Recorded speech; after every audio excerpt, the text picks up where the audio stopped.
Chapter 239. In the face of this diamond-enhanced punch, blood sprayed from every orifice of the Dark King's body, causing him immense pain and forcing him to cough violently. Despite his formidable strength, his body remained a mere biological variant.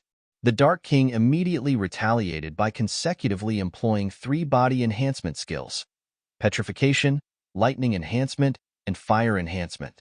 His entire body heated up like molten lava, and strange black lightning appeared.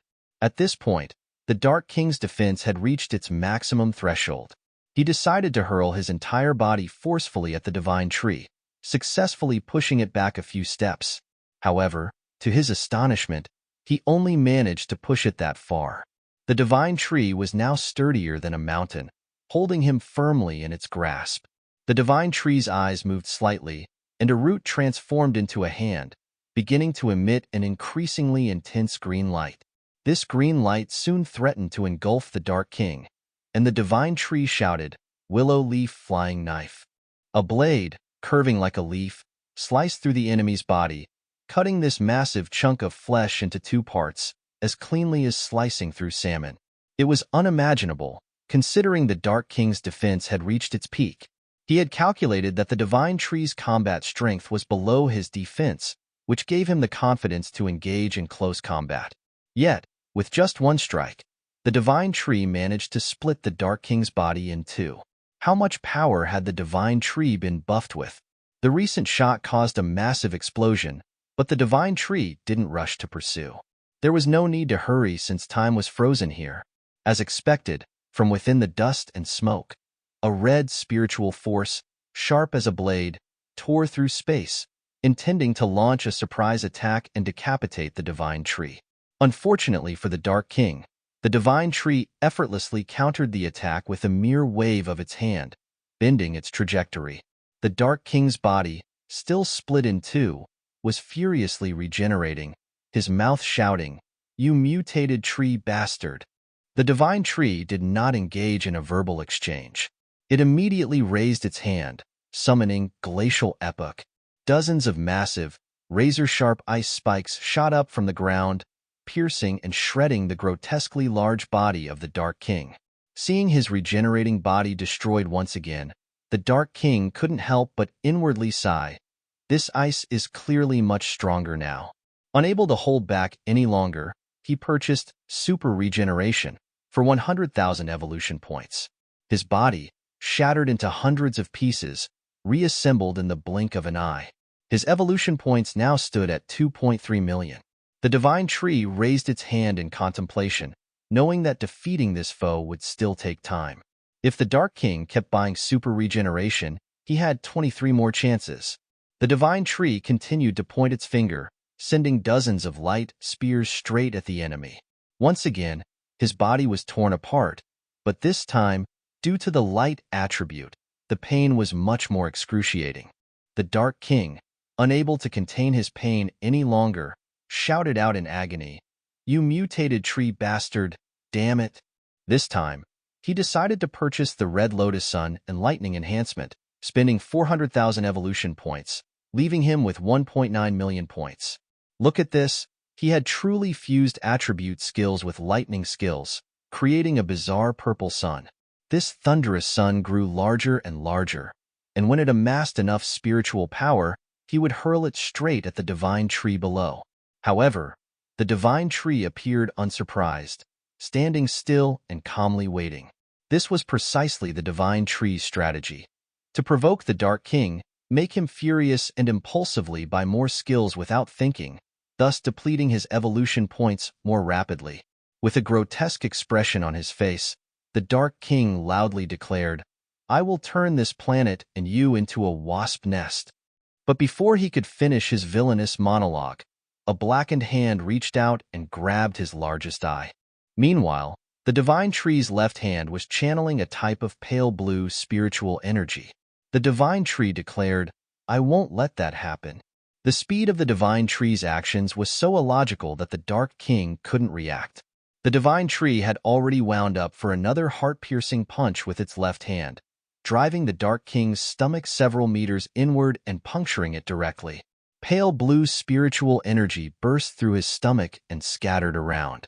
The Dark King coughed violently, never having experienced anything as terrible as this, being completely overwhelmed. The Dark King was bewildered, unable to understand what had happened. Why had this being suddenly become so much stronger? Damn it, thought the Dark King. In his eyes, the divine tree now appeared even more dark and overwhelming than the darkness within himself. What exactly had happened? He couldn't care too much about it now. His bloodthirsty instincts surged to the forefront, and his primary focus was on defeating the enemy before him. He was driven mad with the desire to win and couldn't afford to delve deeper into the mystery. He immediately shouted, "Forget about defeating me." He then continued to purchase skills, entering the shop to find nullification abilities. Yes, all he needed to do was buy a skill to nullify the divine tree's attacks or even disable its system. Unfortunately, the system notified him that nullification skills could not be purchased. The Dark King was shocked. How could this happen? Previously, he had been able to purchase skills without issue, including the skill to nullify the divine tree's time freeze attack, which he had used smoothly. The Dark King speculated that it might be due to this space. Perhaps in this space, nullification was impossible. As he pondered this, another punch flew at him. This blue energy, was it ice-based spiritual power? Each punch made the Dark King cry out in pain, his massive, grotesque body falling backward, causing the ground to shake. His face was shattered again, and the ice severely slowed his regeneration rate. He was still bewildered, unable to comprehend how all of this was happening. Why were these events occurring? It was as if this mutated tree was born to destroy him. Forget it. He needed to regenerate first. The Dark King commanded the system to purchase super regeneration, but once again, the system left him in despair. The purchase failed. This message pierced the Dark King's heart. He widened his eyes in genuine worry, shouting frantically, "By healing, by life force power, by infinite vitality." But damn it, the system reported that the purchases were unsuccessful, like a wealthy man whose house had run out of bread, and because he had been too wicked, no one in the village would sell him any bread. They even threw shoes at him and said, "Make your own bread." The Dark King had reached the limit of his endurance. He had always been fragile and delicate, and now he was beginning to tremble, overcome with fear and despair, muttering to himself, "What is this? What has happened?" Then, glaring at the divine tree, he shouted, "What have you done to me?" The divine tree, hearing these words, knew that the time had come. Its roots transformed into wooden dragons and began to concentrate light energy while repeating, "I will not let you destroy everything. I will end you right here." With that, all 9 roots turned into dragons and started accumulating spiritual energy. This final strike would indeed turn the Dark King into dust. The divine tree spoke one last line to its greatest adversary, "I know why you despise humanity so much, but you cannot drag every living being into your demise. Farewell, Dark King." As these words fell, 9 beams of intense light shot forth simultaneously. In front of the Dark King, he saw nothing but a massive burst of light. The pain must have been excruciating. The Dark King didn't dodge. He was truly exhausted.